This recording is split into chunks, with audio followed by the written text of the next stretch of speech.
새벽 5시 인천국제공항의 복도는 고요했습니다. 매일 같은 시간, 같은 장소에서 청소도구를 꺼내던 그녀는 이날도 변함없이 자신의 사물함을 열었습니다. 오래된 청소 유니폼을 입고 카트를 준비하는 그녀의 손길은 노련했습니다. 할머니, 무릎은 좀 어떠세요? 김순자 할머니 옆에 젊은 청소부 민지가 다가왔습니다. 민지는 입사한 지 6개월 된 신입이었지만 김순자 할머니에게 늘 따뜻한 관심을 보였습니다. 괜찮아. 파스 붙이니까 많이 나아졌어.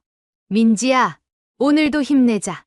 김순자 할머니가 허리를 굽혀 바닥걸레를 꺼내는 순간 관리팀장 박정식의 날카로운 목소리가 들렸습니다. 여러분, 당장 모두 이리 모이세요. 청소부들이 한자리에 모였습니다. 박정식 팀장은 어제보다 더 굳은 표정으로 서 있었습니다. 오늘은 아주 특별한 날입니다. 글로벌 제약회사 CEO가 VIP로 방문합니다. 다들 아시죠? 콜린스 파마의 마이클 콜린스 회장이요. 어느 때보다 청결 상태를 신경 써주세요. 특히 그는 갑자기 목소리를 높이며 김순자 할머니 앞으로 성큼 다가갔습니다. 지난번에 당신 담당 구역은 엉망이었어요. 창문의 지문 자국은 기본이고 구석구석 먼지 투성이었다고 보고 받았습니다. 나이 들어서 일하기 힘들면 그만두세요. 젊은 사람들도 많이 구직 중인데. 김순자 할머니는 고개를 숙인 채 말없이 서 있었습니다. 그녀가 담당했던 창문은 이미 3번이나 닦았지만 바깥면의 얼룩이 안쪽에서 보였던 것이었습니다. 팀장님, 그건 김순자 할머니 잘못이 아니었어요. 민지가 조심스럽게 말을 꺼냈지만 박정식 팀장은 그녀의 말을 자르며 손가락을 들이댔습니다. 여기서 일한 지 몇 개월 됐다고 감히 끼어들어요? 당신 같은 계약직이 운영에 대해 뭘 안다고? 당신도 자기 구역이나 제대로 관리하세요. 민지의 얼굴이 창백해졌습니다. 김순자 할머니는 살짝 민지의 손을 잡아주었습니다. 김순자 씨, 오늘 당신 담당 구역에 VIP가 지나갈 예정이니까 철저하게 청소하세요. 한 번이라도 실수하면 그 자리에서 해고입니다. 아시겠어요? 박정식은 비웃듯 말하며 청소도구를 바닥에 내던졌습니다. 자, 이제 모두 각자 맡은 구역으로 가세요. 박정식 팀장이 자리를 떠나자 청소부들이 하나둘 숨죽여 흩어졌습니다. 괜찮아요, 할머니? 팀장님 너무하세요. 괜찮아, 민지야. 팀장님도 그저 윗분들 눈치 보느라 그러는 거야. 그녀는 조용히 걸레를 민지에게서 받아들고 천천히 청소 카트를 밀어 오늘의 담당 구역인 출국장으로 향했습니다. 지금까지 그랬던 것처럼 묵묵히 자신의 일을 해나갈 뿐이었습니다. 오전 11시 인천국제공항 VIP 통로는 어느 때보다 분주했습니다. 특별의전팀이 분주히 움직이며 마지막 점검을 마쳤고 보안 요원들은 긴장된 표정으로 서 있었습니다.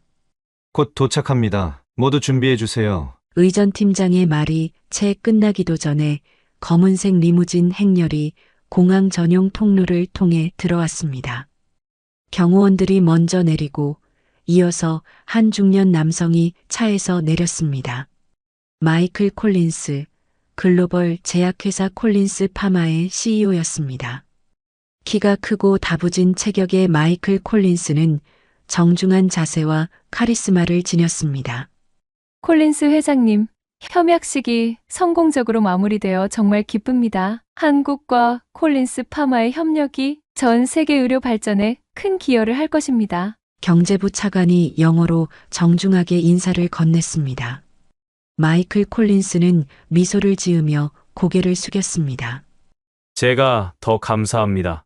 500억 원 규모의 백신 공장은 단순한 비즈니스가 아닌 인류 건강을 위한 투자입니다. 한국의 뛰어난 기술력과 우리의 연구력이 만나면 더 많은 생명을 구할 수 있을 것입니다. 뉴스 카메라가 그의 인터뷰를 담기 위해 가까이 다가왔습니다. 수행원들이 서둘러 동선을 정리했고 VIP 라운지로 향하는 길이 열렸습니다. 한편 출국장 바닥을 닦고 있던 김순자 할머니는 그 소란을 들었습니다. 그녀는 몸을 낮춘 채 열심히 바닥에 얼룩을 지우고 있었습니다. 박정식 팀장의 경고가 귓가에 맴돌았기에 그녀는 평소보다 더 꼼꼼하게 청소했습니다. 저 사람이 그 유명한 CEO구나. 김순자 할머니는 고개를 살짝 들어 지나가는 의전단을 바라보았습니다. 마이클 콜린스와 그의 수행원들, 한국 정부 관계자들이 나란히 걸어가는 모습이 보였습니다. 그들의 신발이 그녀가 방금 닦은 바닥을 밟고 지나갔습니다. 그 순간 마이클 콜린스가 우연히 김순자 할머니와 눈이 마주쳤습니다. 그는 잠시 걸음을 멈추고 미소를 지었습니다. 직원들과 기자들에 둘러싸인 그가 청소부에게 미소 짓는 모습은 어색하게 보였을지도 모르지만 그 눈빛에는 진심이 담겨 있었습니다. 김순자 할머니는 황급히 고개를 숙이고 다시 바닥을 닦기 시작했습니다. 의전단이 지나가고 공항은 다시 일상적인 소음으로 가득 찼습니다. 그녀는 청소 카트를 밀며 출국장 구석으로 이동했습니다. 저 멀리 VIP 라운지로 들어가는 마이클 콜린스의 뒷모습이 보였습니다. 곧 그는 한국을 떠나 본국으로 돌아갈 것이고 김순자 할머니는 오늘도 변함없이 공항 바닥을 닦을 것입니다. 두 사람의 세계는 그렇게 다른 궤도를 그리고 있었습니다. 잠시 후 마이클 콜린스 일행이 VIP 라운지에서 나와 출국장으로 향했습니다. 모든 프로토콜이 완벽하게 진행되고 있었습니다. 콜린스는 한국 정부 관계자들과 마지막 작별 인사를 나누며 차분한 미소를 지었습니다. 콜린스가 마지막 인사를 건넨 후 수행원들과 함께 출국 게이트로 걸어갔습니다. 김순자 할머니는 멀찍이 서서 바닥을 닦고 있었습니다. 그녀의 낡은 걸레가 차가운 대리석 위를 부지런히 오갔습니다. 그때였습니다. 네. 낮지만 고통스러운 신음소리가 들렸습니다. 김순자 할머니는 고개를 들었습니다. 마이클 콜린스가 갑자기 걸음을 멈추고 머리를 부여잡았습니다. 그의 얼굴이 순식간에 창백해졌습니다.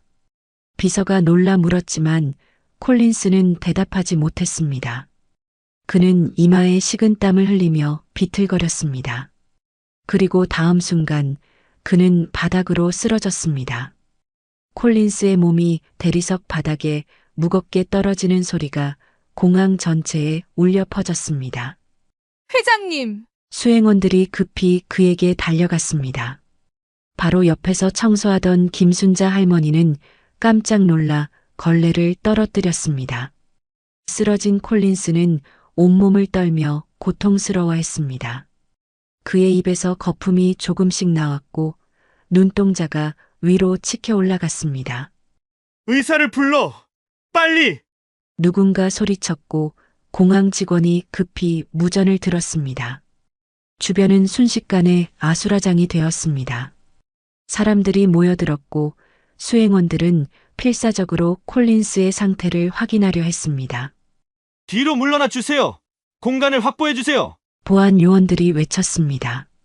사람들이 원을 그리며 물러섰지만 공항 전체가 술렁이기 시작했습니다. 김순자 할머니는 조용히 뒤로 물러났지만 시선은 쓰러진 콜린스에게 고정되어 있었습니다. 저기, 제가 의사입니다. 공항 의무실에서 백발의 중년 의사가 급히 달려왔습니다. 그는 사람들을 밀치고 콜린스에게 다가갔습니다. 그의 가방에서 청진기와 혈압계를 꺼내 빠르게 확인했습니다. 증상이 어떻게 됩니까? 의사가 비서에게 물었습니다. 갑자기 머리를 부여잡더니 쓰러졌습니다. 가끔 편두통을 앓지만 이렇게 심한 적은 없었어요. 비서가 떨리는 목소리로 대답했습니다.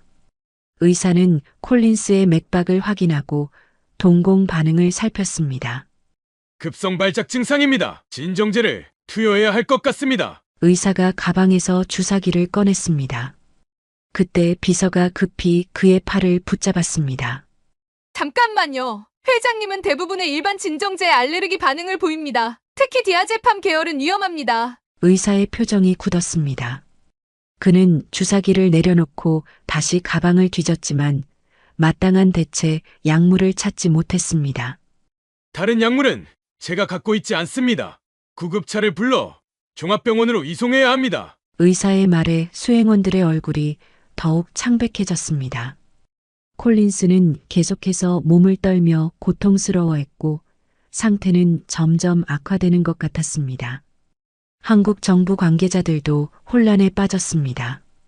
500억 원 규모의 계약을 체결한 외국 VIP가 한국 땅에서 이런 상황을 맞이한 것은 외교적으로도 큰 문제가 될 수 있었습니다. 그때 청소관리팀장 박정식이 상황을 보고 급히 달려왔습니다.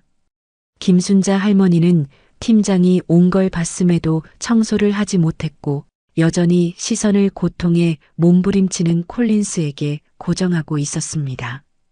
그녀는 콜린스의 증상을 하나하나 관찰했습니다. 이마에 식은 땀, 창백한 얼굴, 떨리는 손가락, 그리고 간헐적으로 나오는 신음소리.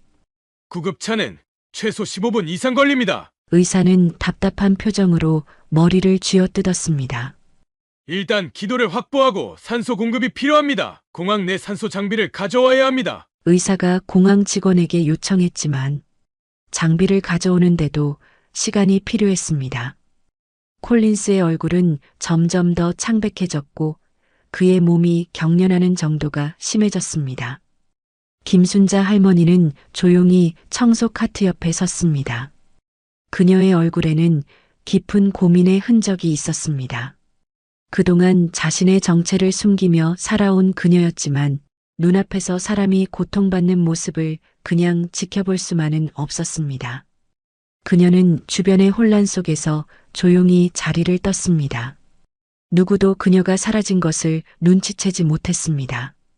모두의 시선은 바닥에 쓰러진 마이클 콜린스에게 고정되어 있었기 때문입니다. 김순자 할머니는 빠른 걸음으로 청소부 탈의실로 향했습니다. 그녀의 걸음은 오랫동안 무릎 통증을 달고 살았던 노인의 것이 아니었습니다. 탈의실에 도착한 김순자 할머니는 자신의 사물함을 열었습니다. 낡은 유니폼들과 작은 화장품 파우치 사이에 손을 넣어 가장 안쪽을 더듬었습니다. 오래된 나무 상자, 그 안에는 정교하게 정리된 침통이 들어 있었습니다. 김순자 할머니의 손이 잠시 떨렸습니다. 이 침통을 꺼내는 순간 그녀가 그동안 숨겨온 모든 것이 드러날 수도 있었습니다. 하지만 지금은 그런 걱정을 할 시간이 없었습니다. 누군가의 생명이 위험했고 그녀는 도울 수 있었습니다. 침통을 품에 안고 김순자 할머니는 다시 출국장으로 달려갔습니다. 그곳의 상황은 더욱 악화되어 있었습니다. 콜린스의 피부는 창백해졌고 입술은 파랗게 변했습니다. 의사는 계속해서 맥박을 확인하며 땀을 흘렸습니다. 김순자 할머니는 모인 사람들 사이를 헤치고 앞으로 나아갔습니다. 누군가 그녀의 팔을 잡아 제지하려 했지만 그녀는 단호하게 빠져나왔습니다. 비키세요. 제가 도울 수 있을지도 모릅니다. 그녀의 목소리는 조용했지만 권위가 실려 있었습니다. 사람들은 잠시 놀라 뒤로 물러섰습니다. 그 짧은 틈을 타 김순자 할머니는 콜린스 곁으로 다가갔습니다. 바로 그때 박정식 팀장이 그녀를 발견했습니다. 김순자 씨, 뭐 하는 짓입니까? 당장 물러나세요. 그는 급히 달려와 김순자 할머니의 팔을 강하게 잡아당겼습니다. 그녀의 손에서 침통이 바닥에 떨어질 뻔했지만 김순자 할머니는 놀라운 반사신경으로 그것을 붙잡았습니다. 이봐요. 당장 나오라고요. 박정식의 얼굴은 분노로 붉게 물들었습니다. 그는 김순자 할머니를 끌어내리려고 했지만 그 순간 공항 의사가 그를 제지했습니다. 잠깐만요. 의사는 김순자 할머니를 의심스러운 눈길로 바라보았습니다. 그는 그녀의 손에 들린 침통을 보았습니다. 그 통 혹시 네, 침입니다. 전통 침술로 이런 발작을 가라앉힐 수 있습니다. 김순자 할머니는 차분하게 대답했습니다. 의사의 눈이 커졌습니다. 그는 콜린스의 상태를 다시 한번 확인하고는 깊은 고민에 빠졌습니다. 무면허 의료행위는 불법입니다. 당장 저지해야 해요. 박정식이 소리쳤습니다. 그의 목소리에는 두려움이 묻어 있었습니다. 만약 김순자 할머니가 침을 놨다가 무언가 잘못된다면 그 책임이 자신에게 돌아올 것이기 때문입니다. 그때 콜린스의 비서가 앞으로 나서 의사에게 말했습니다. 회장님의 상태가 위급합니다. 제발 어떻게든 해주세요. 그녀는 의사를 향해 간절한 눈빛을 보냈습니다. 의사는 잠시 생각하더니 고개를 끄덕였습니다.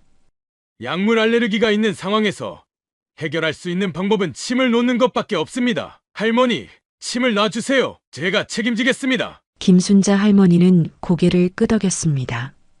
그러나 그녀는 의사의 말보다 자신의 판단을 더 신뢰했습니다. 그녀는 이미 마음속으로 어떤 혈자리에 침을 놓을지 계획하고 있었습니다. 그때 놀랍게도 고통 속에 있던 콜린스가 희미하게 눈을 떴습니다. 그는 주변의 혼란을 인식했고 김순자 할머니가 침통을 들고 있는 모습을 보았습니다. 그의 시선이 김순자 할머니와 마주쳤습니다. 두 사람의 눈에는 이상한 연결고리가 있었습니다. 그는 김순자 할머니를 신뢰하고 있었습니다. 의사는 김순자 할머니에게 고개를 끄덕였습니다. 어서 진행하세요. 김순자 할머니는 침통을 열고 조심스럽게 가느다란 침을 꺼냈습니다. 그녀의 손은 더 이상 떨리지 않았습니다. 그동안 쉬었던 그녀의 기술이 다시 깨어났습니다. 그녀는 콜린스의 맥박을 짚어보고 동공을 확인했습니다. 그리고 정확한 진단을 내렸습니다. 기열이 역류하고 있습니다. 머리 쪽으로 열이 몰리는 증상이에요. 아무도 그녀의 말을 제대로 이해하지 못했지만 그 진지한 표정과 전문적인 손놀림은 그녀가 단순한 청소부가 아님을 보여주었습니다. 김순자 할머니는 첫 번째 침을 꺼냈습니다. 그것은 가늘고 섬세한 스테인리스 침이었으며 햇빛에 반짝였습니다. 그녀는 콜린스의 손목 안쪽을 엄지손가락으로 부드럽게 눌러 정확한 위치를 찾았습니다. 뇌관열이라 부르는 지점이었습니다. 그녀의 눈은 완전히 집중되어 있었고 숨소리조차 들리지 않았습니다. 침은 마치 물속으로 들어가듯 부드럽게 콜린스의 피부를 뚫고 들어갔습니다. 그것은 거의 통증을 느끼지 못할 정도로 정교한 동작이었습니다. 콜린스의 손이 잠시 움찔했지만 곧 편안해졌습니다. 두 번째 침은 발의 엄지와 검지 사이의 지점에 놓였습니다. 김순자 할머니는 콜린스의 발을 부드럽게 받쳐들고 정확히 같은 깊이로 침을 놓았습니다. 그녀의 손길은 마치 오랜 시간 함께한 피아니스트가 건반을 누르듯 확신에 차 있었습니다. 세 번째 침은 두정부, 머리 정수리 부근의 중요한 혈자리에 놓였습니다. 이 침을 놓을 때 김순자 할머니는 콜린스의 머리를 부드럽게 받쳐들었습니다. 그녀의 동작은 세심하고 정확했으며 마치 수십 년간 매일 이 일을 해온 것처럼 자연스러웠습니다. 네 번째 침은 콜린스의 팔꿈치 안쪽, 다섯 번째는 발목 부근의 혈자리에 놓였습니다. 각 침은 정확히 계산된 깊이로 들어갔고 김순자 할머니는 각 침을 놓은 후 미세하게 돌려주었습니다. 그 동작은 마치 열쇠로 문을 여는 것처럼 정확했습니다. 사람들은 숨을 죽이고 그 과정을 지켜보았습니다. 누구도 말을 하지 않았고 오직 김순자 할머니의 숨소리와 콜린스의 신음소리만이 공간을 채웠습니다. 박정식 팀장은 어쩔 줄 몰라 그 자리에 서 있었습니다. 그의 얼굴에는 불안과 경외심이 교차했습니다. 지금까지 무시해왔던 청소부 김순자가 갑자기 이렇게 대단한 기술을 보여주는 것에 그는 당황했습니다. 마지막 침을 놓은 후 김순자 할머니는 콜린스의 손을 부드럽게 잡았습니다. 그녀는 이제 침들이 제 역할을 할 수 있도록 기다렸습니다. 그녀의 손에서는 따뜻함이 느껴졌고 그 온기가 콜린스에게 전해지는 듯 했습니다. 조금만 참으세요. 곧 나아질 겁니다. 그녀는 부드러운 목소리로 말했지만 콜린스는 마치 그 말을 이해한 것처럼 미세하게 고개를 끄덕였습니다. 그의 호흡이 점차 안정되기 시작했고 얼굴의 창백함도 조금씩 사라졌습니다. 주변 사람들은 믿을 수 없다는 표정으로 상황을 지켜보았습니다. 그들의 눈앞에서 기적이 일어나고 있었습니다. 공항 의사조차 놀란 눈으로 콜린스의 상태 변화를 관찰했습니다. 믿을 수 없군요. 맥박이 안정되고 있습니다. 김순자 할머니는 그저 묵묵히 자신의 일을 계속했습니다. 그녀의 손길은 수십 년의 경험을 담고 있었고 그 손길 아래에서 마이클 콜린스는 점차 안정을 찾아갔습니다. 시간이 흐르면서 불가능한 일이 일어나기 시작했습니다. 마이클 콜린스의 창백했던 얼굴에 점차 혈색이 돌아왔습니다. 경련하던 몸의 떨림이 서서히 잦아들었고 이마에 맺혔던 식은땀도 멈췄습니다. 처음에는 아무도 그 변화를 믿지 못했습니다. 공항 의사는 콜린스의 맥박을 다시 확인했습니다.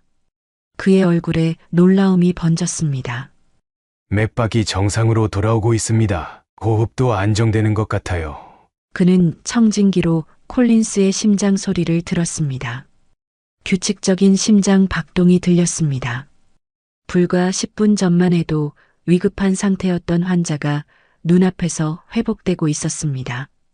콜린스의 비서는 믿을 수 없다는 듯 입을 가리며 눈물을 글썽였습니다.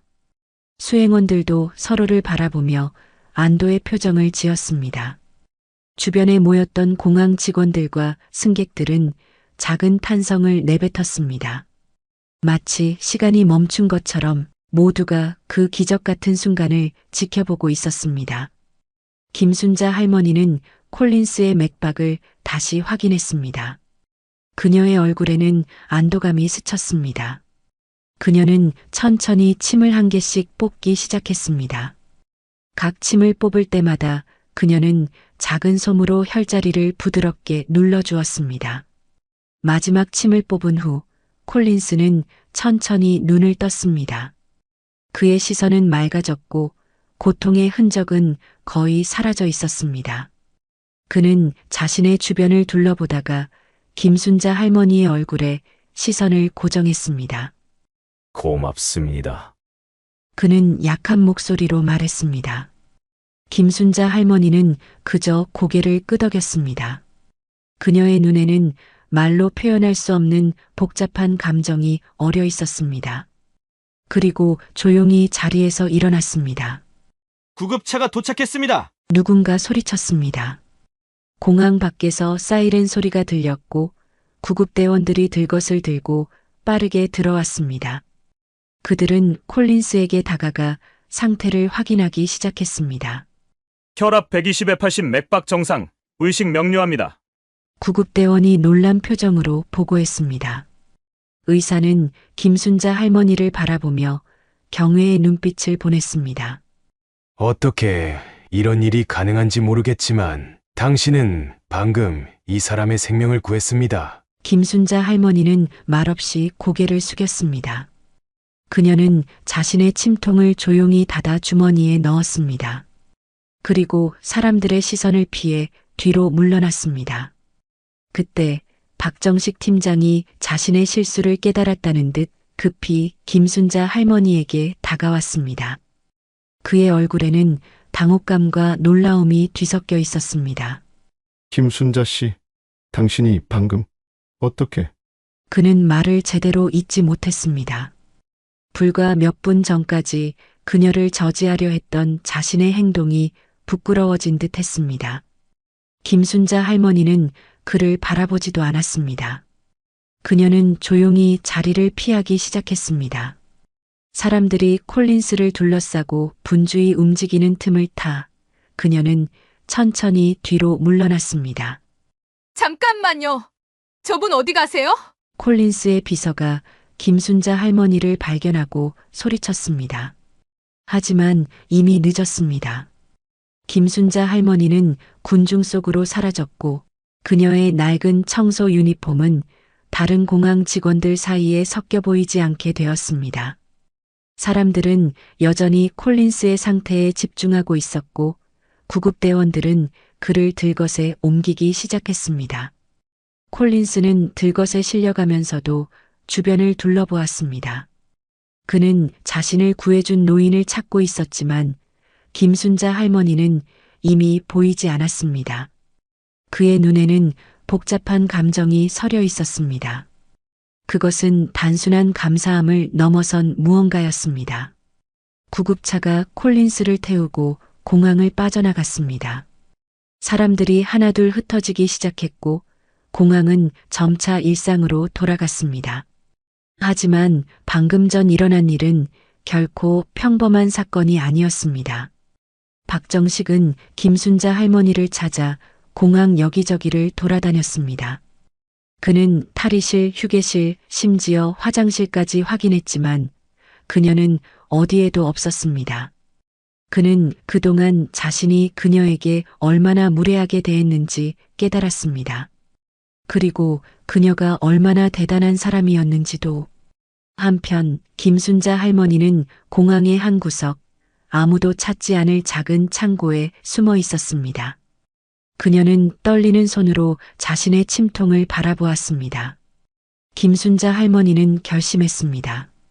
오늘 일이 있은 후 그녀는 더 이상 이곳에 있을 수 없었습니다. 모든 사람들이 그녀에 대해 궁금해할 것이고 그녀의 비밀이 드러날 위험이 컸습니다. 그녀는 자신의 청소 유니폼을 벗고 사복으로 갈아입었습니다. 그리고 조용히 공항을 빠져나갔습니다. 뉴스 속보가 전국에 퍼지기 시작했습니다. 콜린스 파마 CEO 마이클 콜린스, 인천공항에서 급성 발작으로 쓰러져 현재 서울대학교 병원에 입원 중이며 상태는 안정적. 뉴스는 그를 구한 신비로운 청소부 노인에 대한 이야기로 이어졌습니다. 하지만 그 주인공은 이미 사라진 후였습니다. 다음 날 아침 공항 청소부들의 출근 시간이 되었습니다. 직원들은 하나둘 탈의실에 모여 유니폼으로 갈아입었습니다. 어제 일어난 놀라운 사건에 대한 이야기가 휴게실을 가득 채웠습니다. 김순자 할머니가 그 외국인 VIP를 살렸다며? 믿어지지가 않아. 나도 직접 봤어. 그 작은 침으로 몇 군데 놓았는데 거의 죽어가던 사람이 눈을 뜨더라고. 청소부들의 수군거림 사이로 박정식 팀장이 들어왔습니다. 그의 얼굴은 어제와 다르게 굳어 있었고 눈에는 걱정의 기색이 역력했습니다.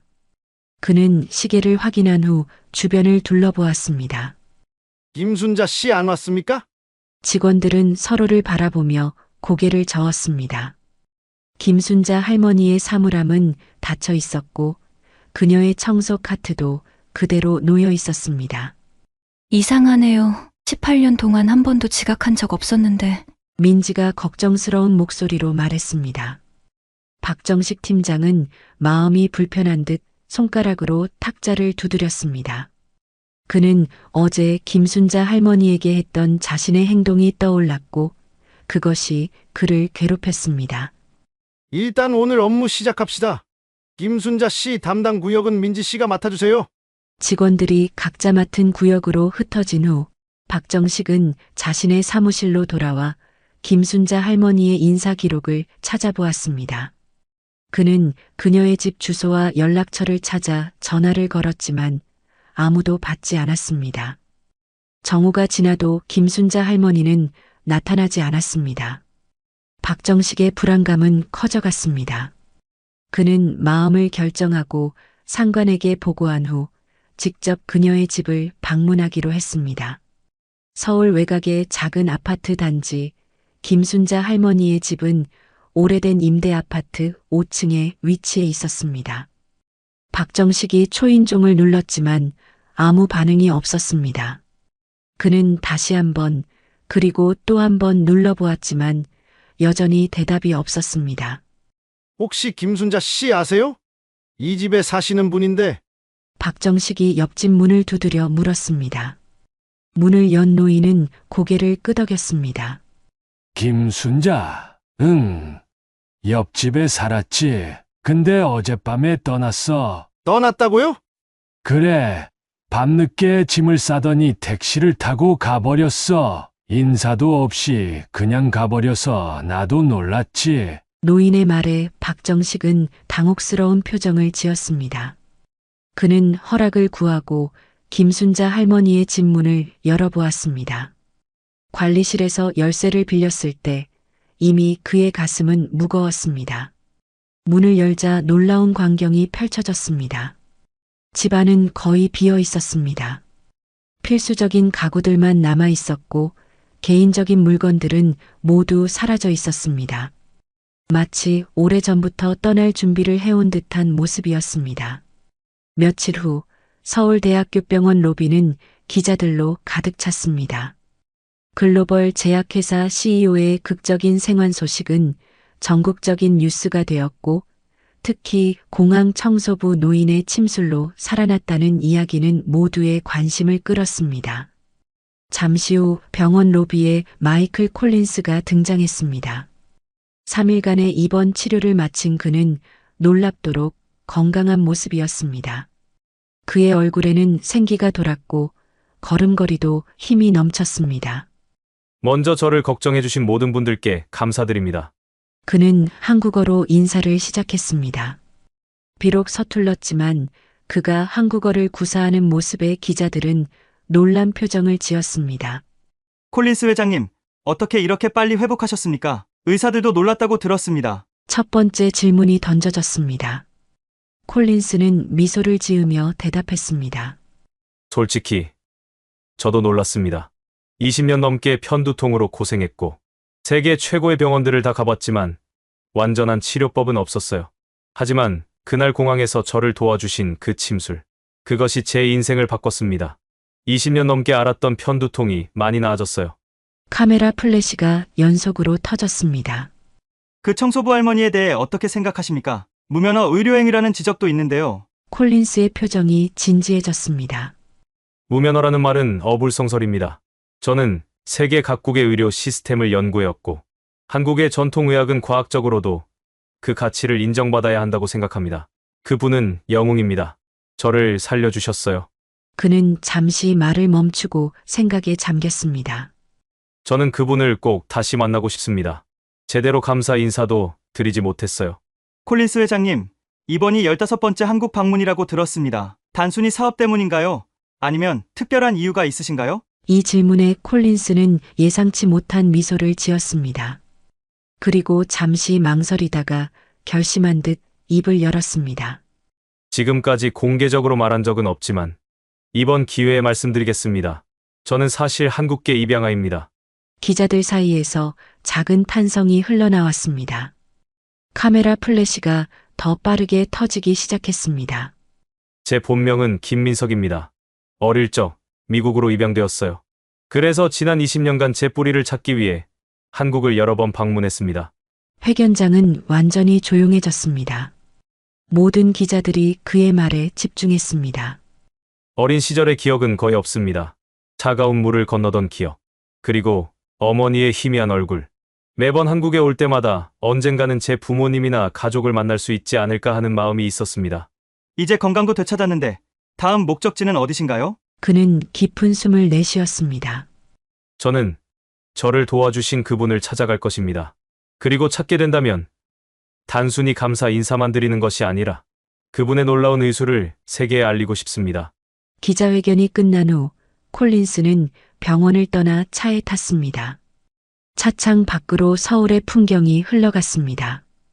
다음 날 인천국제공항의 VIP 출입구에 검은색 리무진이 멈췄습니다. 뒷좌석에서 마이클 콜린스가 내렸습니다. 얼굴에는 건강한 혈색이 돌아와 있었습니다. 회장님, 공항에 직접 오실 필요까지 있을까요? 저희가 알아볼 수 있었는데요. 비서가 걱정스러운 표정으로 말했지만 콜린스는 단호하게 고개를 저었습니다. 내 생명을 구해준 분이야. 직접 찾아뵙고 감사 인사를 드려야지. 공항 관계자들이 그를 맞이했습니다. 운영팀장이 앞으로 나섰습니다. 콜린스 회장님, 방문해 주셔서 감사합니다. 콜린스는 고개를 끄덕였습니다. 그의 눈은 주변을 살피고 있었고 무언가를 찾는 듯 했습니다. 그날 저를 구해주신 청소부분을 찾고 싶습니다. 그분께 제대로 감사 인사도 못 드렸습니다. 운영팀장의 표정이 어두워졌습니다. 네, 그 건에 대해서는 저희도 찾고 있습니다만 그날 이후 김순자 씨가 출근하지 않고 있습니다. 자택도 비워진 상태고요. 그렇군요. 콜린스의 실망한 표정을 보며 운영팀장이 말을 이었습니다. 하지만 걱정 마세요. 저희가 최선을 다해 찾겠습니다. 콜린스는 깊은 생각에 잠긴 얼굴로 고개를 끄덕였습니다. 그때 옆에 있던 박정식 팀장이 앞으로 나섰습니다. 회장님, 제가 도와드리겠습니다. 민지라는 직원이 있습니다. 김순자 할머니와 가장 가깝게 지냈어요. 그녀가 알고 있는 정보가 있을지도 모릅니다. 콜린스의 눈에 희망의 불빛이 어렸습니다. 감사합니다. 모든 자원을 동원해주세요. 할 수 있는 모든 지원을 하겠습니다. 며칠 후 강원도 작은 산골 마을, 해가 저무는 오후였습니다. 청송 노인 요양원이라는 작은 간판이 달린 2층 건물 주변으로 낙엽이 날리고 있었습니다. 요양원 뒤편 정원에서 한 노인이 휠체어에 앉은 할머니를 돌보고 있었습니다. 그녀는 환자의 어깨에 담요를 따뜻하게 덮어주었습니다. 할머니, 바람이 쌀쌀해졌어요. 이제 들어가시는 게 좋겠어요. 그 목소리는 분명 김순자 할머니의 것이었습니다. 그녀는 요양원 환자의 휠체어를 천천히 밀며 건물 안으로 향했습니다.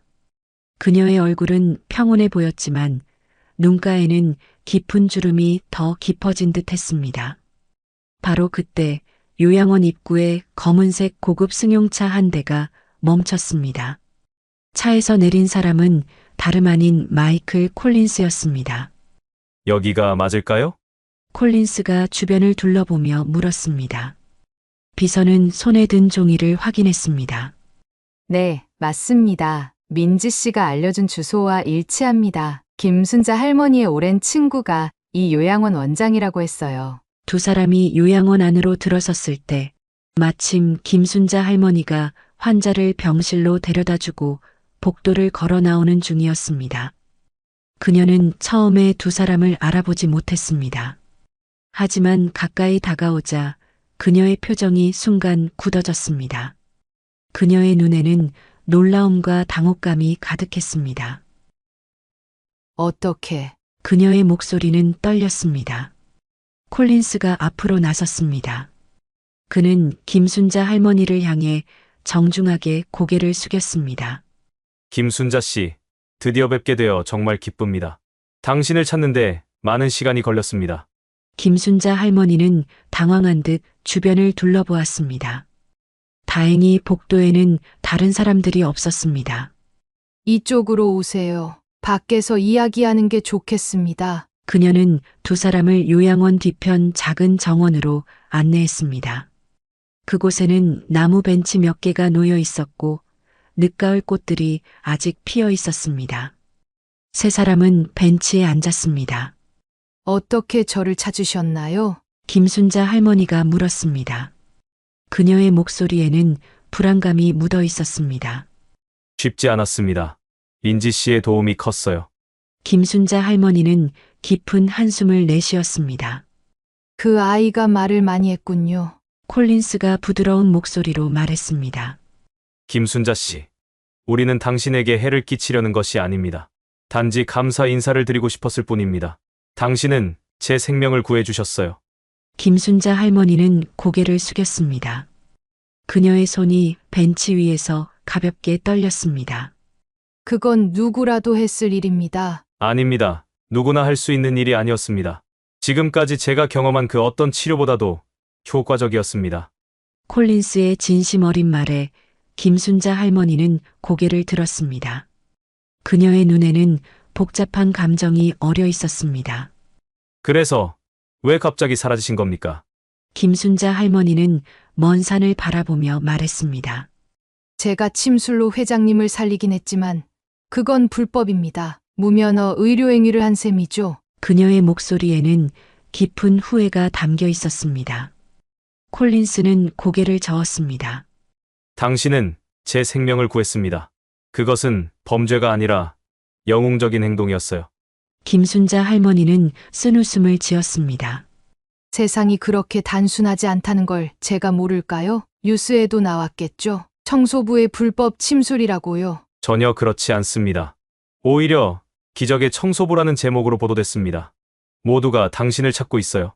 김순자 할머니는 믿기지 않는다는 표정을 지었습니다. 그녀는 두 손으로 얼굴을 가렸다가 다시 내렸습니다.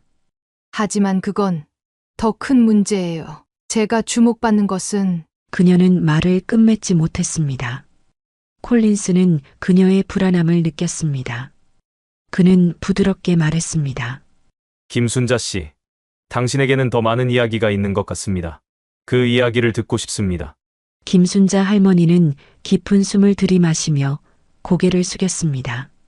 그녀가 말을 잇지 못하고 고민하고 있자 콜린스가 먼저 나섰습니다. 제가 먼저 저의 비밀 이야기를 들려드릴까요? 마이클 콜린스는 요양원 정원의 벤치에 앉아 깊은 숨을 들이마셨습니다. 가을 햇살이 그의 은빛 머리칼을 비추고 있었습니다. 김순자 할머니는 조용히 그를 바라보았습니다. 저는 마이클 콜린스라는 이름으로 살아왔지만 그것은 제 본래 이름이 아닙니다. 콜린스는 잠시 말을 멈추고 멀리 산을 바라보았습니다. 제 본명은 김민석입니다. 저는 한국계 입양아죠. 그리고 저의 출신은 북한. 북한에서 탈출한 후 한국에서 미국으로 입양되었습니다. 김순자 할머니의 눈이 커졌습니다. 그녀는 무의식적으로 가슴에 손을 얹었습니다. 제가 6살 때 미국의 콜린스 부부에게 입양되었어요. 저를 키워주신 양부모님은 정말 훌륭한 분들이었죠. 많은 사랑을 주셨고 좋은 교육을 받을 수 있게 해주셨습니다. 콜린스는 잠시 미소 지었다가 이내 진지한 표정으로 돌아왔습니다. 하지만 항상 제 마음 한구석에는 빈자리가 있었어요. 저를 낳아주신 분에 대한 그리움이었죠. 그는 주머니에 손을 넣어 작은 물건을 꺼냈습니다. 그것은 정교하게 조각된 옥비녀였습니다. 햇빛 아래 연한 초록빛으로 빛났습니다. 이것은 제가 입양될 때 갖고 있던 유일한 물건입니다. 제가 이걸 왜 가지고 있는지 기억나지 않지만 나중에 알고 보니 북한에서 사용하는 비녀라고 하더군요. 김순자 할머니의 눈이 비녀에 고정되었습니다. 그녀의 손이 미세하게 떨리기 시작했습니다. 어린 시절의 기억은 거의 없습니다. 단편적인 이미지들만 떠오를 뿐이죠. 차가운 물을 건너는 기억, 누군가의 따뜻한 손, 그리고 어머니의 얼굴. 하지만 그조차도 너무 희미해서 때로는 제 상상이 아닐까 의심하기도 했습니다. 콜린스의 목소리에 감정이 실렸습니다. 그는 비녀를 조심스럽게 돌려보며 말을 이었습니다. 대학에 진학한 후 저는 제 뿌리를 찾기 위한 여정을 시작했습니다. 한국어를 배웠고 한국 역사와 문화를 공부했습니다. 그리고 입양 기관을 통해 제 과거를 추적하려 했지만 많은 기록이 소실되었더군요. 그는 쓴웃음을 지었습니다. 제 입양 과정은 다소 특이했다고 합니다. 일반적인 경로로 입양된 것이 아니라 긴급 상황에서 미국으로 오게 되었다고 해요. 그래서 많은 서류가 제대로 작성되지 않았죠. 김순자 할머니는 말없이 듣고 있었지만 그녀의 얼굴은 점점 창백해졌습니다. 그는 갑자기 말을 멈추고 김순자 할머니를 바라보았습니다. 그녀의 눈에서 눈물이 흘러내리고 있었습니다. 떨리는 손으로 그녀는 비녀를 향해 손을 뻗었지만 만지지는 않았습니다. 이 비녀는 그녀의 목소리는 거의 들리지 않을 정도로 작았습니다. 눈물이 그녀의 볼을 타고 떨어졌습니다. 콜린스는 천천히 비녀를 그녀에게 건넸습니다.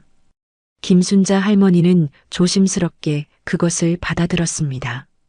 그녀의 손가락이 비녀에 조각된 패턴을 따라 움직였습니다. 제 아들에게 준 비녀. 그녀의 말에 콜린스의 얼굴이 굳어졌습니다. 그녀는 비녀를 가슴에 안고 흐느끼기 시작했습니다. 오랫동안 참아온 눈물이 마침내 터져나왔습니다. 콜린스는 천천히 일어나 그녀 앞에 무릎을 꿇었습니다. 그의 눈에도 눈물이 고였습니다. 지금으로부터 40여 년 전 평양의학대학 강당. 수백 명의 젊은 의학도들 사이에서 윤성이는 우등 졸업장을 받고 있었습니다. 그녀의 얼굴에는 긍지와 자부심이 가득했습니다.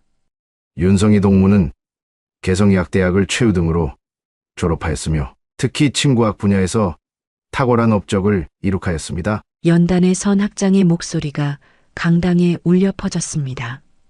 청중들의 박수가 쏟아졌습니다. 성인은 그 순간 자신의 미래가 찬란하게 빛날 것이라 믿었습니다. 졸업 후 성인은 평양중앙병원 침구과에 배치되었습니다. 그녀의 실력은 곧 인정받아 고위 간부들과 그 가족들을 치료하는 특별 진료팀에 발탁되었습니다. 그해 가을 노동당 중앙위원회의 한 간부가 극심한 편두통으로 병원을 찾았습니다. 그와 함께 온 젊은 외교관이 있었습니다. 그의 이름은 김원철이었습니다. 아버님의 통증이 심하십니다. 도와주실 수 있을까요? 원철의 눈빛은 진지했고 성인은 그 순간 무언가 운명적인 것을 느꼈습니다. 그녀는 노련한 솜씨로 간부의 편두통을 치료했고 그 자리에서 원철의 감탄을 자아냈습니다. 그들의 만남은 그렇게 시작되었습니다. 원철은 외교부에서 유망한 젊은 관리였고 성인은 가장 실력 있는 침구사였습니다. 그들은 자주 만나 대화를 나누었고 곧 서로에게 깊은 감정을 느끼게 되었습니다. 그렇게 성희와 원철은 결혼했습니다. 그해 겨울 그들의 아들 민석이 태어났습니다. 아기는 탄생부터 총명한 눈빛을 가지고 있었고 부모의 사랑을 듬뿍 받으며 자랐습니다. 민석이가 너무 똑똑해. 벌써 책을 읽으려고 해. 성희는 3살배기 아들이 그림책을 펼쳐 들고 있는 모습을 보며 기뻐했습니다. 원철은 아들의 머리를 쓰다듬었습니다.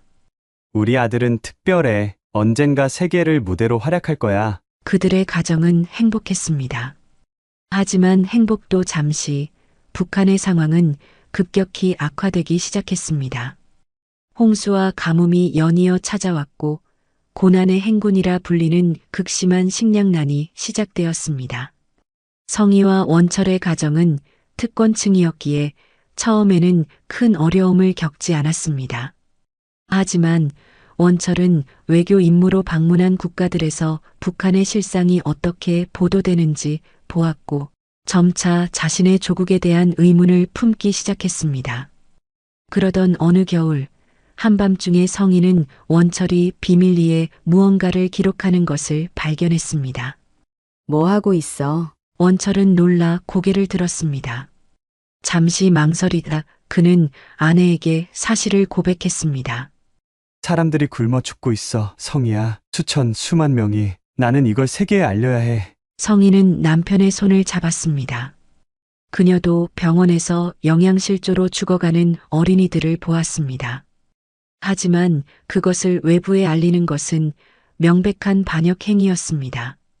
몇 달 후 원철의 동료 중 한 명이 체포되었습니다.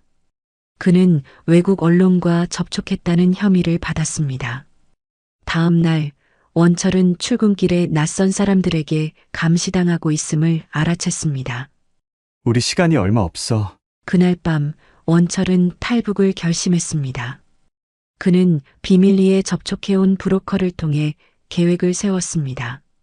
성희는 처음에는 반대했지만 민석이의 안전을 위해 결국 동의했습니다. 12월 15일 어느 눈이 내리는 밤이었습니다. 성인은 가족 사진첩과 몇 가지 귀중품만 챙겼습니다. 그 중에는 대대로 내려오던 옥비녀도 있었습니다. 출발 전 그녀는 민석이에게 그 비녀를 주었습니다. 민석아, 이건 우리 가문에 대대로 내려오는 보물이야. 엄마와 아빠가 항상 너와 함께 있을 거라는 증표란다. 무슨 일이 있어도 이 비녀는 꼭 안고 있어, 알겠지? 6살 민석이는 비녀를 받아들고 5단에 소중히 간직했습니다. 그의 눈에는 두려움이 있었지만 동시에 용기도 있었습니다. 그들은 밤을 틈타 함경북도의 국경 마을로 향했습니다. 브로커가 안내한 경로를 따라 조심스럽게 이동했습니다. 하지만 국경 가까이 도달했을 때 갑자기 수색대의 손전등 불빛이 그들을 비추었습니다. 거기 누구야? 원철은 순간적인 결단을 내렸습니다. 그는 성희의 손을 꼭 잡았습니다. 민석이를 데리고 먼저 강을 건너 내가 저쪽으로 가서 그들의 주의를 돌릴게. 안 돼! 함께 가야 해! 성희가 울먹였지만 원철은 단호했습니다. 걱정 마. 반드시 뒤따라갈게. 그는 마지막으로 아들의 머리를 쓰다듬었습니다. 아빠가 금방 따라갈게. 엄마 말씀 잘 듣고 용감하게 있어. 민석이는 울음을 참으며 고개를 끄덕였습니다. 원철은 반대 방향으로 뛰어가며 큰 소리를 냈고 수색대는 그의 뒤를 쫓았습니다. 성희는 민석이의 손을 꼭 잡고 압록강으로 뛰어들었습니다. 물은 얼어붙지 않았지만 차가웠습니다. 거의 영하의 온도였습니다. 그녀는 작은 튜브에 민석이를 태우고 한 손으로는 튜브를, 다른 손으로는 민석이의 손을 잡고 강을 건너기 시작했습니다. 성희는 아들을 안심시키려 했지만 그녀 자신도 공포에 질려 있었습니다. 강물은 생각보다 깊고 빨랐습니다. 강 중간쯤 왔을 때 갑자기 튜브가 바위에 걸려 찢어졌습니다. 물이 튜브 안으로 차올랐고 민석이는 더욱 무서워했습니다. 성희는 필사적으로 아들을 붙잡았습니다. 하지만 그녀의 손은 얼음장처럼 차가웠고 민석이의 작은 손도 젖어 있었습니다. 물살이 점점 강해졌습니다. 그 순간이었습니다. 민석이의 손이 성희의 손에서 미끄러졌습니다. 아이는 순식간에 물에 빠졌고 어둠 속에서 물살에 휩쓸려 갔습니다. 민석아! 성희는 필사적으로 소리쳤지만 자신의 목소리조차 들리지 않을 정도로 바람이 강했습니다. 그녀는 물속을 헤매며 아들을 찾았지만 어둠과 추위, 그리고 급류 속에서 그를 찾을 수 없었습니다. 마침내 그녀는 중국 쪽 강가에 도착했지만 아들을 잃은 채였습니다. 그녀는 이틀 동안 강가를 미친 듯이 뒤졌습니다. 민석이를 찾아 소리치며 달렸지만 찾을 수 없었습니다. 현지 주민들은 물살에 휩쓸린 아이가 살아남기는 불가능하다고 했습니다. 그렇게 세월이 흘러 김순자 할머니, 아니 윤성이는 콜린스 손에 들린 비녀를 보며 눈물을 흘리고 있습니다. 그녀의 얼굴에는 그동안의 고통이 깊은 주름으로 새겨져 있었습니다. 남편도 국경에서 총에 맞았을 거고 아들도 잃었다고 생각했어요. 모든 것을 잃은 저는 혼자 중국을 거쳐 한국으로 왔습니다. 그녀는 마이클 콜린스를 바라보았습니다. 그의 눈에도 눈물이 고여 있었습니다. 북한 출신이라는 사실이 알려지면 의심을 받을까봐, 그리고 아들과 남편을 지키지 못한 제 자신을 용서할 수 없어서 저는 모든 것을 버렸습니다. 김순자라는 이름으로 지금까지 살아왔어요. 마이클 콜린스는 천천히 그녀의 손을 잡았습니다. 그의 목소리는 떨렸습니다. 어머니. 마이클 콜린스의 떨리는 목소리가 요양원 정원에 퍼졌습니다. 그 말 한마디로 그동안의 아픔이 무너졌습니다. 윤성이는 믿을 수 없다는 표정으로 그를 바라보았습니다. 그녀의 손이 조심스럽게 그의 얼굴을 향했습니다. 민석아. 그녀의 손가락이 콜린스의 얼굴을 더듬었습니다. 아들의 얼굴선, 이마의 모양, 그리고 눈의 형태를 확인하는 듯 했습니다. 그녀의 눈에서는 눈물이 멈추지 않았습니다. 눈이 아버지를 또 닮았구나. 콜린스도 무릎을 꿇고 앉은 채 울음을 참지 못했습니다. 그녀는 더 이상 말을 잇지 못했습니다. 대신 두 팔을 벌려 아들을 끌어안았습니다. 두 사람은 말없이 서로를 껴안았습니다. 그들의 포옹은 오랫동안 계속되었습니다. 마침내 두 사람은 서로에게서 떨어져 벤치에 나란히 앉았습니다. 그들의 손은 여전히 단단히 맞잡혀 있었습니다. 윤성이는 비녀를 쓰다듬었습니다. 이건 내 어머니가 주신 거였어. 그리고 내가 너에게 주었지. 내가 이걸 가지고 있었다니 기적이야. 콜린스는 어머니의 손을 꼭 잡았습니다. 그리고 어머니의 거칠어진 손을 조용히 바라보았습니다. 한때 섬세한 침술로 명성을 떨쳤던 손이 이제는 청소와 노동으로 상처투성이가 되어 있었습니다. 콜린스의 눈에 눈물이 맺혔습니다.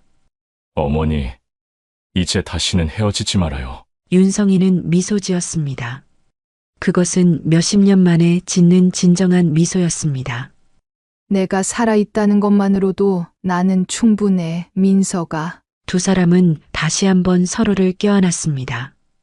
햇살이 두 사람 위에 따스하게 내리쬐었고 바람은 부드럽게 불었습니다. 기적 같은 재회의 순간 그들의 심장은 다시 하나로 뛰기 시작했습니다. 요양원에서의 감동적인 재회 이후 일주일이 지났습니다.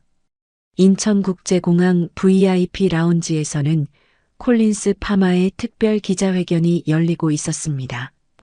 마이클 콜린스, 이제는 김민석이라 불리는 그는 단정한 슈트 차림으로 연단에 섰습니다. 그의 옆에는 어머니 윤성이가 앉아 있었습니다. 그녀는 더 이상 청소부 유니폼이 아닌 품위 있는 한복을 입고 있었습니다. 여러분께 중요한 발표를 하고자 이 자리에 섰습니다. 김민석의 목소리는 당당했습니다. 기자들의 카메라 플래시가 쉴 새 없이 터졌습니다. 우선 저는 앞으로 한국에서 제 본명인 김민석으로 활동할 것임을 알려드립니다. 콜린스라는 이름은 저를 키워주신 양부모님에 대한 존경의 의미로 사업상 유지하겠지만 개인적으로는 제 뿌리인 김민석으로 돌아가고자 합니다. 기자들이 놀란 표정으로 메모를 했습니다. 두 번째로, 저희 콜린스 파마는 당초 계획했던 백신 공장 건설 외에도 한국 내 투자를 대폭 확대하기로 결정했습니다. 인천에 연구개발센터를 설립하고 서울의 아시아 지역 본부를 이전할 것입니다.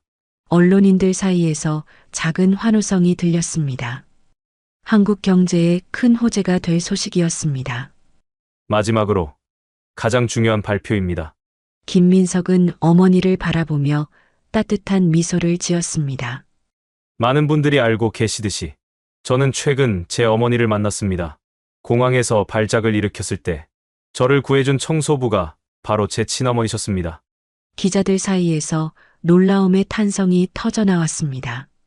이미 뉴스로 보도된 이야기였지만 직접 당사자의 입에서 듣는 것은 전혀 다른 감동이었습니다. 몇몇 기자들은 눈물을 훔치고 있었습니다. 이런 경험을 통해 저는 깊은 깨달음을 얻었습니다. 제 어머니께서 보여주신 놀라운 의술은 세계적으로 연구되고 발전되어야 합니다. 그래서 저는 윤성이 전통의학 연구센터를 설립하기로 했습니다. 윤성이는 놀란 표정으로 아들을 바라보았습니다. 그녀는 이 계획에 대해 미리 듣지 못한 것 같았습니다. 이 센터는 한국 전통의학과 현대 의학의 융합 연구를 목표로 합니다. 김민석은 단호한 표정으로 말을 이었습니다. 이 센터의 첫 번째 지부는 바로 이곳 인천국제공항에 설립될 것입니다. 제가 새 생명을 얻은 이곳에서 많은 사람들이 치유를 받을 수 있기를 바랍니다. 기자회견이 끝난 후 김민석과 윤성이는 공항 직원 식당으로 향했습니다. 그곳에서는 청소부들을 포함한 공항 직원들이 모여 있었습니다. 박정식 팀장이 맨 앞에 서 있었고 그 옆에는 김순자 할머니와 친했던 민지가 있었습니다. 여러분, 오늘 특별한 손님을 모셨습니다. 박정식이 말했습니다. 그의 목소리에는 진심 어린 존경심이 담겨 있었습니다. 김순자. 아니, 윤성희 선생님과 그의 아들 김민석 씨입니다. 직원들이 박수를 쳤습니다. 윤성이는 쑥스러운 듯 고개를 숙였습니다. 박정식이 말했습니다.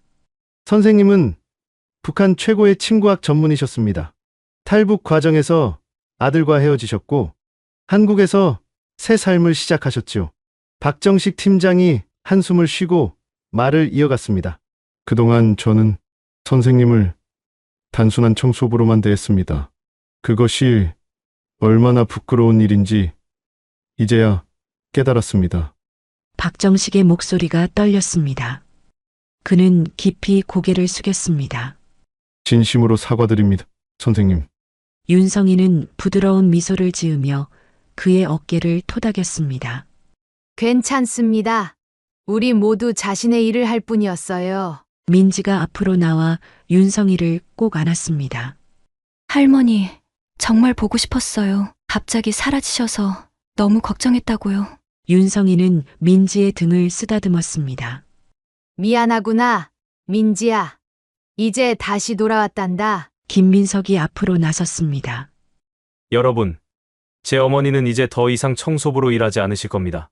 하지만 여전히 이 공항과 깊은 인연을 맺게 될 것입니다. 곧 이곳에 설립될 윤성희 전통의학 센터의 원장으로 일하시게 됩니다. 직원들이 환호성을 질렀습니다. 윤성이는 당황한 듯 했지만 곧 미소를 지었습니다. 모든 분들께 감사드립니다. 이곳은 제 집이나 다름없었습니다. 이제는 다른 방식으로 여러분과 이 공항을 위해 봉사하게 되어 기쁩니다. 김민석은 자랑스러운 표정으로 어머니를 바라보았습니다. 윤성이는 아들의 손을 꼭 잡았습니다. 그녀의 눈에는 더 이상 슬픔이 아닌 희망의 빛이 어려 있었습니다. 1년 후 인천국제공항의 출국장. 여름 햇살이 커다란 유리창을 통해 쏟아져 들어왔습니다. 공항은 여행객들로 북적였고 모두가 각자의 목적지를 향해 분주히 움직이고 있었습니다. 출국 수속을 밟던 한 외국인 남성이 갑자기 비틀거렸습니다. 그는 이마에 식은땀을 흘리며 주변 의자를 붙잡았습니다. 그의 얼굴이 창백해졌고 호흡이 가빠지기 시작했습니다. 괜찮으세요? 근처에 있던 공항 직원이 다가와 물었습니다. 남성은 대답하지 못했고 점점 더 상태가 나빠지는 것 같았습니다. 곧 다른 직원들도 모여들었습니다. 급성 발작 같습니다. 바로 도움이 필요해요. 누군가 말했습니다. 그때 박정식 팀장이 현장에 도착했습니다. 그는 상황을 빠르게 파악한 후 결단력 있게 지시했습니다. 윤성희 선생님 센터로 모시죠. 가장 가까운 의료 시설입니다. 1년 전 같았으면 상상도 할 수 없었던 일이었습니다. 공항 직원들은 신속하게 휠체어를 가져왔고 외국인 남성을 윤성의 전통의학센터로 안내했습니다. 센터는 공항 중앙에 위치해 있었습니다. 현대적인 디자인의 유리문 위에는 윤성의 전통의학센터라는 글자가 한글과 영어로 표기되어 있었습니다. 문이 열리자 깔끔하게 정돈된 한국 전통 스타일의 인테리어가 눈에 들어왔습니다. 나무와 한지로 꾸며진 공간은 공항의 현대적인 분위기 속에서도 독특한 고요함을 자아냈습니다. 중앙에 있는 접수대에서 민지가 환자를 맞이했습니다. 그녀는 더 이상 청소부가 아니었습니다. 윤성희의 추천으로 센터의 행정 책임자가 되었습니다. 급성 발작으로 보입니다. 원장님께 바로 안내해 드릴게요. 민지는 침착하게 대응했습니다. 그녀는 휠체어에 앉은 남성을 치료실로 안내했습니다. 치료실에서는 윤성희가 기다리고 있었습니다. 그녀는 더 이상 청소부 유니폼이 아닌 정갈한 연보라색 전통 한복을 입고 있었습니다. 그녀의 머리는 단정하게 올려져 있었고 작은 비녀가 꽂혀 있었습니다. 1년 전과 비교해 그녀의 얼굴은 더 생기 있고 편안해 보였습니다. 어떤 증상인가요? 윤성희가 차분한 목소리로 물었습니다. 민지가 상황을 설명하는 동안 그녀는 환자의 맥박을 짚어보고 동공 반응을 확인했습니다. 신경성 발작이군요. 기가 균형을 잃었습니다. 윤성이는 침통을 열었습니다. 그녀의 손길은 1년 전 공항 바닥에서 침을 놓았을 때와 마찬가지로 정확하고 섬세했습니다. 다만 이제는 그 행동에 자신감과 당당함이 더해져 있었습니다. 그녀는 정확한 혈자리에 침을 놓았고 환자의 상태는 놀랍도록 빠르게 안정되기 시작했습니다. 그가 눈을 뜨자 윤성이는 따뜻한 차를 내밀었습니다. 천천히 드세요. 기운이 돌아올 겁니다. 치료가 끝날 무렵 센터의 문이 열리고 김민석이 들어왔습니다. 그는 이제 한국과 미국을 오가며 사업을 운영하고 있었지만 가능한 한 자주 어머니를 방문했습니다. 어머니, 오늘도 환자를 치료하고 계시네요. 김민석은 미소를 지으며 다가왔습니다. 윤성이는 아들을 보자 얼굴이 환해졌습니다. 민서가 오늘 오기로 했었지? 잊고 있었구나. 회의를 일찍 마쳤어요. 어머니와 저녁 식사를 하려고요. 김민석은 치료가 끝난 외국인 환자를 보았습니다. 그 남성은 이제 완전히 회복된 듯 편안한 표정을 짓고 있었습니다. 환자분의 상태가 많이 좋아 보이네요. 윤성이는 겸손하게 고개를 끄덕였습니다. 단순한 기의 불균형이었어. 환자가 영어로 감사 인사를 전했고 민지가 통역을 도왔습니다. 그는 깊이 고개를 숙이며 기적 같은 회복에 놀라움을 표했습니다. 환자가 떠난 후 김민석은 어머니의 손을 잡았습니다. 윤성이는 아들의 얼굴을 부드럽게 쓰다듬었습니다. 창밖으로는 비행기 한 대가 하늘로 날아오르고 있었습니다. 이제 가자. 오늘은 특별한 저녁을 준비했단다. 윤성이는 센터에 불을 끄고 아들과 함께 나갔습니다. 그들 뒤로 윤성의 전통의학센터의 문이 부드럽게 닫혔습니다. 내일 아침 그녀는 다시 이곳에서 도움이 필요한 사람들을 치료할 것입니다. 더 이상 청소부가 아닌 자신의 진정한 이름과 정체성을 가진 의사로서 기다림 끝에 찾은 기적 같은 재회, 과거의 아픔을 딛고 새로운 시작을 한 모자. 그들의 이야기는 공항을 오가는 수많은 사람들에게 희망의 메시지가 되었습니다. 때로는 인생의 가장 어두운 순간 속에서도 놀라운 기적이 기다리고 있다는 것을